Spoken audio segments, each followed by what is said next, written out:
Halo semua, di video kali ini kita akan membahas materi mengenai teori-teori perkembangan. Yuk sama-sama belajar. Sebelumnya, perkenalkan kami dari tim 2 yang beranggotakan sebagai berikut. Nah, terdapat beberapa tujuan pembelajaran yang diharapkan tercapai setelah kalian menonton video ini. Jadi, disimak baik-baik ya videonya. Sebagai gambaran awal dan supaya lebih semangat, yuk pause dulu dan jawab 3, 2, 1, dan jawabannya adalah iya. Kenapa ya kira-kira? Yuk kita bahas. Nah, jadi jawabannya teori ini memiliki banyak peran dan fungsi yang penting karena terkait karakteristik perkembangan dan persoalan dalam perkembangan manusia. Untuk lebih jelasnya, kita langsung masuk saja ke isi materinya. Selamat belajar! Perkenalkan, saya Muhammad Dafa Raihan akan menjelaskan mengenai teori perkembangan dan manfaat mempelajari teori perkembangan.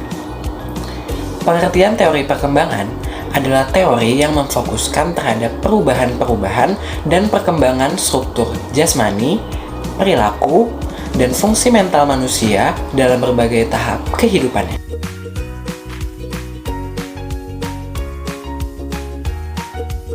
Nah, selanjutnya kita akan mengetahui manfaat apa saja yang kita peroleh ketika kita mempelajari teori perkembangan. Yang pertama, kita akan lebih paham mengenai tingkah laku individu sesuai tingkat perkembangannya. Yang kedua, kita akan mendapatkan pengetahuan mengenai bagaimana cara atau memberikan respon yang tepat terhadap perilaku anak yang bisa kita terapkan dalam metode pengajaran ataupun dalam kehidupan sehari-hari.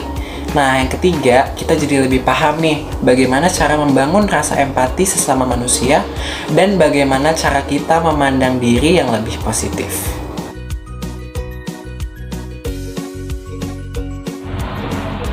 Perkenalkan, nama saya Katruneda Suwiyah dari Prodi PGPAU.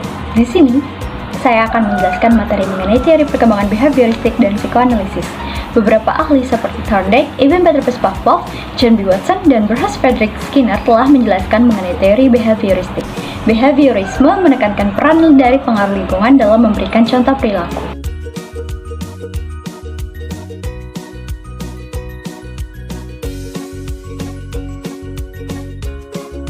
Teori psikoanalisis dikembangkan oleh Sigmund Freud. Psikoanalisis dapat dipandang sebagai teknik terapi dan sebagai aliran psikologi. Menurut Freud, kehidupan jiwa memiliki 3 tingkat kesadaran, yaitu sadar, prasadar, dan tak sadar. Psikoanalisis memiliki banyak hal untuk ditawarkan kepada pendidikan. Salah satu alasan mengapa teori psikoanalisis digunakan sebagai perkembangan peserta didik, karena kecemasan merupakan fungsi ego untuk memperingatkan individu tentang kemungkinan suatu bahaya sehingga dapat disiapkan reaksi adaptif yang sesuai. Dalam perkembangan peserta didik, konsep kecemasan pada tiap individu dapat diolah dan dikembangkan oleh para pengajar demi kebaikan peserta didik. Itu saja yang dapat saya sampaikan. Terima kasih.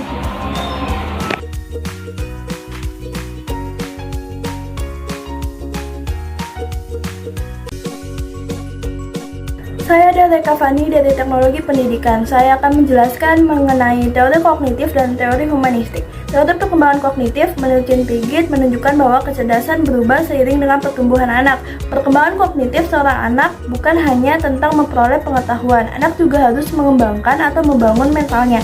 Menurut Piaget, anak dilahirkan dengan beberapa skema sensori motor yang memberi kerangka bagi interaksi awal anak dengan lingkungannya.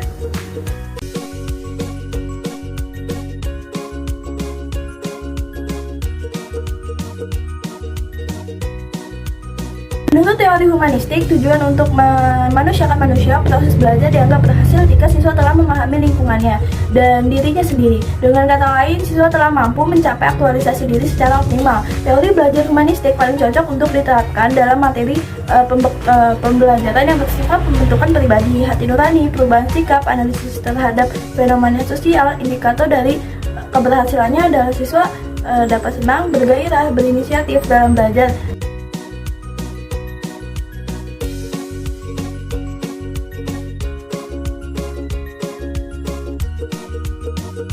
Saya Karla Divina dari Program Studi Pendidikan Guru Anak Usia Dini akan menjelaskan tentang teori perkembangan individu, khususnya teori etologi dan teori ekologi.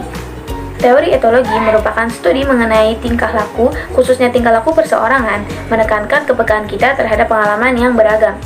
Ada periode kritis atau sensitif bagi beberapa pengalaman, dan jika kita gagal mendapat pengalaman selama periode tersebut, maka perkembangan kita tidak mungkin dapat optimal.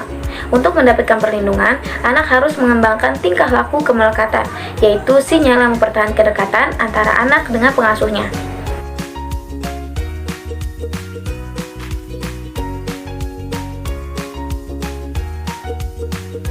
Selanjutnya, teori ekologi. Teori ekologi yaitu perkembangan individu dalam jaringan yang kompleks dari sistem yang berhubungan.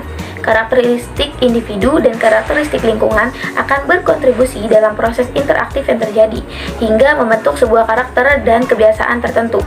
Ada 5 sistem lingkungan yang saling berkaitan dalam teori ekologi, yaitu mikrosistem, mesosistem, ekosistem, makrosistem, dan kronosistem.